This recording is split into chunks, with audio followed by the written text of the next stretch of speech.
मुझे विश्वास ही नहीं होता, पिछले 3 साल में मेरे 2 बच्चे हो गए जिन्होंने मेरी पूरी जिंदगी हमेशा के लिए चेंज कर दी। शुरू में जब पहली बार माँ बनी थी तब तो मुझे कुछ समझ ही नहीं आ रहा था, भाई बच्चा पालना कैसे। मतलब बचपन से लेके आज तक हम स्कूल जाते हैं, कॉलेज जाते हैं, ऑफिस जाते हैं, हम बहुत कुछ सीखते हैं, बच्चा कैसे पालना है ये तो हमें कोई सिखाता ही नहीं है। ज्वाइंट फैमिली में हो, बहुत सारे लोग हैं आसपास, तो सब आपको फ्री की सलाहें देने आ जाएंगे, ये कर लो वो कर लो, और उसमें आप कंफ्यूज जाओगे। मतलब अगर फैमिली के साथ हो तो भी आप कंफ्यूज और परेशान रहोगे कि मॉडर्न पेरेंटिंग अच्छी है या पहले के जमाने की जो पेरेंटिंग थी वो अच्छी है। अकेले रहते हो तो ऑफ कोर्स और भी ज्यादा कंफ्यूज रहते हो, क्योंकि तब तो कोई भी आइडिया होता ही नहीं है कि क्या करें। इनफैक्ट बच्चे को कैसे डायपर पहनाना है, कैसे सुसु पोटी साफ करना है, कैसे दूध पिलाना है, इतनी बेसिक और इतनी नॉर्मल चीजें भी करने में बहुत ज्यादा ऐसा लगा था रॉकेट साइंस से कुछ भी नहीं हो पा रहा था। देखो जब मैं नई माँ बनी थी तो मुझे बताने वाला मेरे आसपास तो कोई नहीं था। मैंने मेरी गलतियों से बहुत अच्छी चीजें सीख ली हैं, तो बहुत सारे मॉम हैक्स मैं आपके साथ शेयर करूंगी। माँ हो ना हो, औरत हो, आदमी हो, कोई भी हो, देखना जरूर, कभी ना कभी किसी न किसी दिन ये वीडियो आपके बहुत ज्यादा काम आएगी। तब याद करोगे कि आप देख रहे हो बी नेचुरल, मैं हूँ रेखा, लेट्स गेट स्टार्टेड।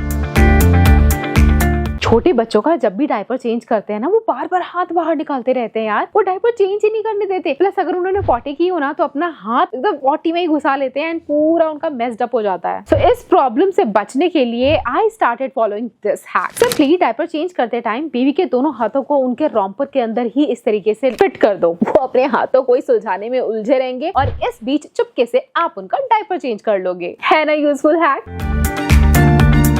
पहले मैं बड़ा परेशान रहती थी कि मेरी बच्ची यार इतना रोती क्यों है। बाद में पता चला उसके पेट में गैस रहती है इसलिए रोती है। या अभी शौर्यवीर भी कभी रोता था बीच में तो समझ नहीं आता था, लेकिन अब हमें समझ आ गया है कि बच्चे की गैस कैसे रिलीज करनी है। बच्चों की गैस रिलीज करने के लिए आपको ये वाला स्टेप फॉलो करना है। हर स्टेप को 8 बार फॉलो करना एंड लास्ट में जब आप उनकी टांगों को उठाओगे आपको फार्ट की आवाज आ जाएगी लाइक दिस। और इस तरीके से इतनी आसानी से बच्चे का गैस रिलीज कर पाओगे जिससे बच्चा हैप्पी रहेगा एंड आप स्ट्रेस फ्री, क्योंकि रोता बच्चा देख करके दिल बहुत दुखता है ना।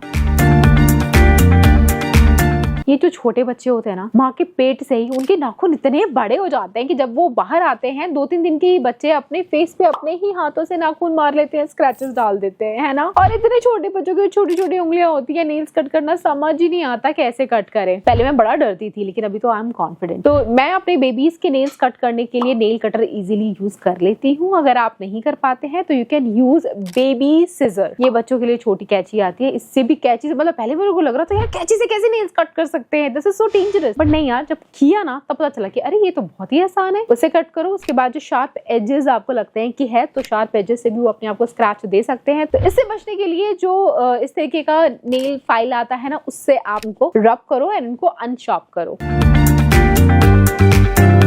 देखो हम बड़े हैं, अपना टूथब्रश यूज कर लेते हैं, टंग को क्लीन करने के लिए टंग क्लीनर यूज कर लेते हैं, लेकिन जो छोटे बच्चे होते हैं ना यार, उनको तो आप टूथब्रश टंग क्लीनर सब यूज कर ही नहीं सकते ना। सो ऐसे में सबसे बेस्ट तरीका है, प्लस अगर आप उनके टंग को क्लीन नहीं करते हो ना तो वो बार बार जो दूध पीते हैं या अगर आप बॉटल फीड भी दे रहे हो बच्चे को, तो जो भी वो पीते हैं तो उसका जो रेसिड्यू होता है ना उनकी टंग पे जमा रह जाता है, फिर उनकी टंग पिंक से व्हाइट हो जाती है जिससे उनको किसी भी चीज का टेस्ट नहीं आता है। वैसे तो टेस्ट बर्ड उनकी उतनी डेवलप नहीं रहती है, but it's really hygienic and better to clean their tongue. तो उनकी टंग को क्लीन करने के लिए आपको इस तरीके का कोई भी कॉटन का कपड़ा लेना चाहिए। मेक श्योर साफ सुथरा कॉटन का कपड़ा लो, उसको थोड़ा सा गीला करो, अपने फिंगर के अंदर लपेटो एंड टंग के अंदर डाल करके हल्का सा स्क्रब कर दो। तो इस तरीके से उनके टंग के ऊपर जितनी भी फूड का रेसिड्यू रहता है वो सब रिमूव हो जाएगा। हम बच्चे को नहला धुला देते हैं लेकिन उनका प्रॉपर ईयर हाइजीन मेंटेन नहीं करते हैं। भाई क्यों नहीं करे, हम अपने तो कान साफ कर लेते हैं ईयरबड से, क्यू टिप से, बच्चे का भी उसी से करने का सोचते हैं। ऐसी गलती भूल करके भी मत करना। मैंने एक पेरेंट देखा था, वो अपने बच्चे का ईयरबड से कान साफ कर रहा था। Could be so dangerous guys. So what I prefer, again एक दूसरा कोई साफ सुथरा कपड़ा लो, पानी के अंदर डिप करो एंड उससे आप अपने बच्चों के ईयर वैक्स को क्लीन करो। एकदम अंदर घुस करके साफ सफाई करने की जरूरत नहीं है, क्योंकि ईयर वैक्स बच्चे के काम ही आते हैं, ये हमारे काम के लिए ही बनाए गए हैं। क्यों, वो रीजन एक्सप्लेन नहीं करूंगी, बट जितना बाहर को ईयर वैक्स निकला होता है उतना ही क्लीन करना काफी होता है। कान के अंदर ये पूरे इस एरिया में एंड कान को ऐसे बेंड करके कान के पीछे वाले एरिया में भी आप क्लीन करोगे, so that will be more hygienic.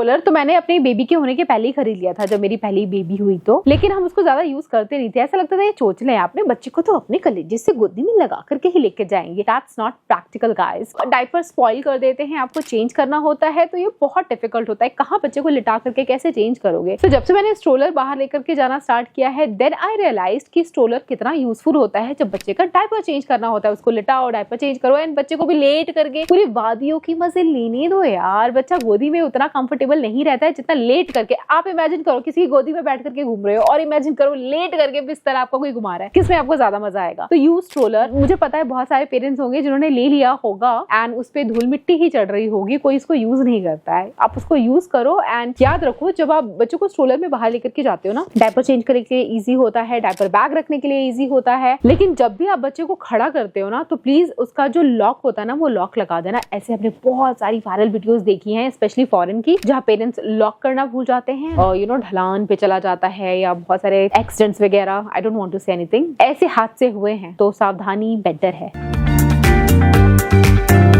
जब स्ट्रोलर बाहर लेकर के जाते हो और कभी अंधेरा होता है तो बच्चों को बहुत सारे मच्छर काटने लग जाते हैं, है ना? तो मस्कीटो बाइट से बचाने के लिए अलग से नेट कवर भी आता है जो स्पेशली आपको स्ट्रोलर के ऊपर डालना होता है, लाइक दिस। तो वो आप डालो, बच्चे को कवर करो, कोई लापरवाही मत करो, एंड तब लेकर के जाओगे तो कोई भी इंसेक्ट बाइट से आपका बच्चा बचा रहेगा। ये कोई मतलब एज सच कोई बहुत बड़ा हैक नहीं है, लेकिन हाँ ये कॉमन सेंस एंड अवेयरनेस है जिसको हमें फॉलो करना चाहिए। बट हम बच्चों में इतना उलझ जाते हैं कि बच्चे की बेसिक नीड जो हमें फुलफिल करनी होती है हम उसको इग्नोर करते हैं।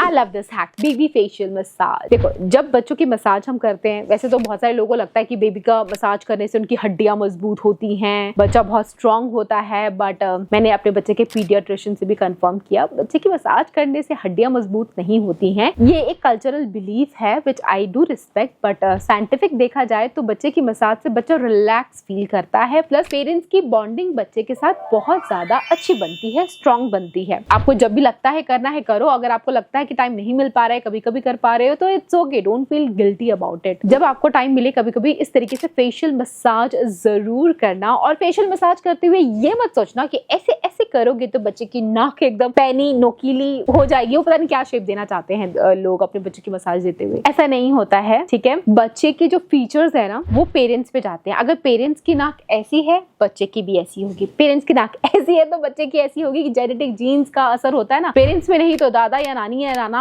पे चले जाएंगे बच्चे, मतलब फैमिली मेंबर पे ही जाते हैं, जीन्स की वजह से होता है। हमारे कुछ भी ऐसे करने से बच्चे को पिंच करने से कुछ भी फर्क नहीं पड़ेगा, मे बी बच्चा अनकंफर्टेबल फील करेगा और आप बस बनी मन खुश हो गए, हाँ मैंने अपने बच्चे की नाक तो एकदम नोकीली कर दी। नोकीली पैनी नाक का क्या ही करना है यार, जैसा है लेट इट बी ना। बट ऑफ कोर्स अगर आप चाहते हो आपका बच्चा रिलैक्स्ड फील करे, so follow this and do this facial massage and body massage.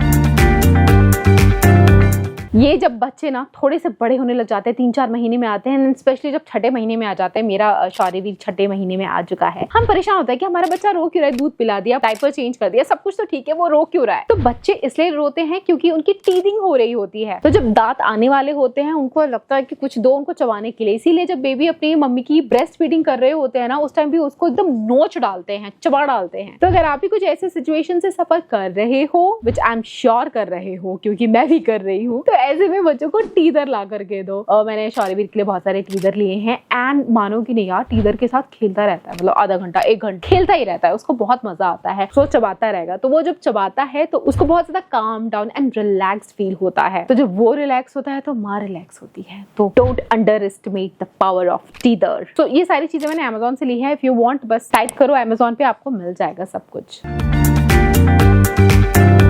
जब मेरी लाइफ में पहला बच्चा आया था मैं बहुत परेशान थी कि नहलाऊं कैसे यार, इतने छोटे होते हैं, इतने नाजुक होते हैं, उनको कैसे नहलाएं, उनको ले करके नलके के नीचे खड़े होना है, उनको कहाँ लेटाएं, कैसे करें, टब में भी लेने में डर लग रहा था। लेकिन देखो इस तरीके का पहले तो वो बाथिंग टब आता है वो आप ले लो, ठीक है? मैं अपने शौर्यवीर को इसी में ही नहलाती हूँ और इसमें वो फिर एकदम प्रॉपर शेप में आता है और गिरने का डर नहीं रहता है। एंड ल्यूक वार्म वाटर से नहलाओ, ना ज्यादा गर्म ना ज्यादा ठंडा पानी होना चाहिए। एंड पैरों पे पहले पानी डालना है एंड उसके बाद पूरी बॉडी में पानी डालना एंड कॉन्फिडेंट फील करना, हो जाएगा, नहला लोगे। पहली बार थोड़ा टफ लगता है लेकिन एक बार करने लग जाते हो तो हो जाता है। पहली बार मैं समझ सकती हूँ, सबको डर लगता है कान में पानी ना चला जाए, नाक में ना चला जाए, बट एक बार करते हैं तो हो जाता है। Last but not the least,